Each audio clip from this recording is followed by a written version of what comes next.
Bon, aujourd'hui, comme l'indique le titre de la vidéo, j'abandonne. Durant ces derniers mois, j'ai tenté de me lancer dans la vidéo. Ça faisait déjà un moment que je voulais le faire, et ça, je le sais parce qu'à défaut de pas avoir une bonne mémoire, j'ai des très bons amis.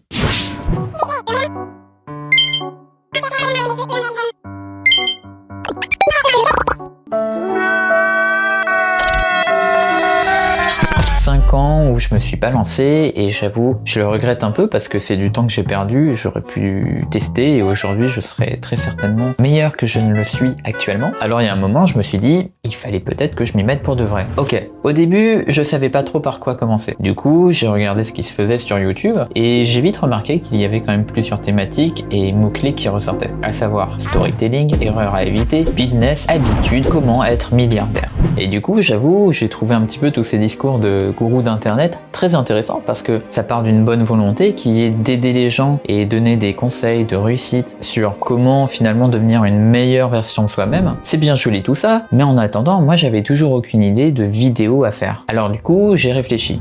Longtemps. Je me suis dit qu'en 2024, quand même, je pouvais pas être la seule personne à 25 ans passés à être perdue et à se chercher encore. Mais si l'espérance de vie actuelle d'un homme est d'environ 75 ans, alors ça voulait dire que j'avais déjà perdu un tiers de ma vie à chercher ce que je voulais faire. Et donc, si je prends en considération que dans les derniers tiers de sa vie, on peut pas faire grand chose parce qu'on commence à être vieux, il me restait un tiers de ma vie pour réaliser ce que je voulais faire. Il a 26 ou 27 ans? 28. Perdu dans la vie, problème de confiance en soi, peur de l'avenir, c'était parfait. Je tenais mon sujet et je pensais même que c'était l'idée du siècle. Ça allait forcément marcher. Mais je me suis vite rendu compte qu'il me manquait quand même l'élément principal pour faire cette vidéo, à savoir une caméra. Mon téléphone était dépassé, du coup je me suis dit ok, je vais acheter l'iPhone 15 Pro, ça fera une pierre deux coups. Mais qui dit faire de la vidéo dit aussi monter la vidéo. Donc j'ai dû me racheter un PC portable parce que le mien était incapable de faire tourner un logiciel de montage. Et là enfin, c'était bon. J'avais tout ce qu'il fallait pour tourner une vidéo et pour faire le montage. Du coup, j'ai allumé l'ordinateur, je suis allé sur internet et j'ai installé LOL. J'ai joué 1 heure, 2 heures, 3 semaines et puis au final ça s'est terminé en 4 mois. Et pour de vrai, je peux tout expliquer. Dans ce jeu, je vais toujours au même poste, support, parce que la jungle c'est trop dur, top, mid c'est pour les rageux, et ADC c'est pour les gens qui aiment se faire carry. Au moins en allant support, bah tout le monde est content et je me dis je suis utile au reste de l'équipe. Seulement c'est un jeu dont le pattern c'est souvent le même. Ça se passe bien au début, on tient notre lane, et à 10 minutes de jeu, on se fait permagank avant de réaliser que le top lane c'était un Timo en 0-10. En fait, pour tout vous dire, je crois que j'ai jamais été bon à LoL. Alors est-ce que je ressentais le besoin de prouver ma valeur à travers un jeu, ou alors est-ce que c'est parce qu'il y avait toujours autant de persos bien foutus? J'avoue, je sais pas trop pourquoi je m'y suis remis. Mais en rejoignant à League of Legends, j'ai trouvé que c'était assez nostalgique. J'ai eu l'impression de pouvoir retourner au temps où je retrouvais mes potes de lycée à 20h30 précise sur la faille de l'invocateur. On faisait un peu n'importe quoi, on se trouvait un peu des excuses quand on perdait, mais ça restait toujours un bon moment qu'on passait à plusieurs. Sauf que là, j'étais seul et ça faisait déjà 4 mois que j'avais perdu à jouer à un jeu un peu vide de sens, alors que j'avais pas arrêté de dire à mes amis « Ouais, ça va et toi ?» Bah ça va, écoute. Non, mais après l'ordi c'est pour le travail. Pour le travail. Du coup, je m'en suis voulu. Je m'en suis tellement voulu que pendant plus d'1 mois, je me suis enfermé dans ma chambre et là je peux vous assurer que je suis devenu ce qu'on appelle un hikikomori du montage vidéo. J'ai suivi un nombre incalculable de formations vidéo sur comment cibler son audience, comment apporter de la valeur dans ses vidéos, le storytelling, les tendances, tout ce qui est montage vidéo, donc à savoir cut, transi, effet, bref, la totale. Et ça a été d'une galère. En commençant par le tournage, j'ai réalisé qu'être sous toiture Velux, c'était vraiment pas fou. Parce qu'en plus d'apparaître dans ton décor, la lumière, elle est totalement aléatoire selon s'il fait beau, s'il pleut. Et ça, pour avoir une stabilité au niveau de l'image, c'est pas très pratique. Mais bon, je me suis dit, tant pis, ça de toute façon, je peux rien y faire. Donc j'ai réaménagé ma chambre pour avoir plus d'espace. J'ai rangé mon bureau, les cochonneries qui traînaient autour. Ensuite, au tournage, j'ai passé plus d'1h30 à tourner avec à la base, moi je voulais faire une vidéo de 10 minutes et c'est vrai qu'avec un rush de 1h30, je me suis vite rendu compte que j'avais eu les yeux plus gros que le ventre. Donc j'ai rapidement pris la décision que j'allais réaliser une vidéo en 2 parties avec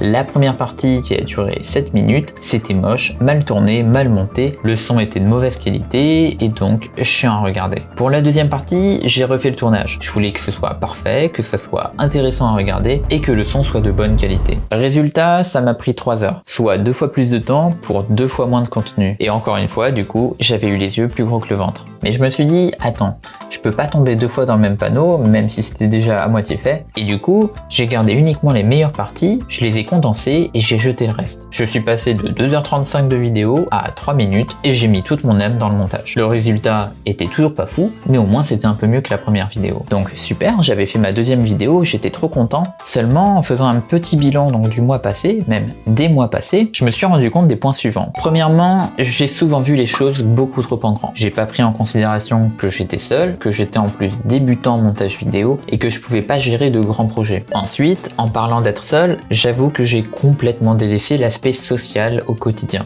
J'ai pas vu mes amis pendant plus d'un mois et j'ai même délaissé mes autres passions, à savoir la musique, mais ça on en reparle plus tard. Et enfin, en troisième et dernier point, je suis pas satisfait de l'image et de l'énergie qui se dégage des vidéos que j'ai faites. C'est scolaire, c'est un peu pédant, c'est chiant à regarder et franchement, même moi, j'ai plus subi à faire ces vidéos que d'y trouver du plaisir. Du coup, je me suis dit, il vaut mieux arrêter. Je vais abandonner un petit peu cette idée de faire des vidéos de développement personnel en donnant des conseils pour avoir de la valeur ajoutée sur ces vidéos parce que d'une part c'est difficile, ça demande de faire de la recherche, ça demande d'avoir aussi un montage qui est intéressant à regarder parce que sinon on s'ennuie. Donc je vais essayer de me tourner vers quelque chose de plus simple, à savoir peut-être donc des vlogs ou des vidéos un petit peu face cam où je parle comme ça, mais sans prise de tête, c'est-à-dire que je vais moins préparer, alors je vais quand même préparer un script, une ligne directrice, mais là c'est vrai que j'avais un script très détaillé, plan par plan,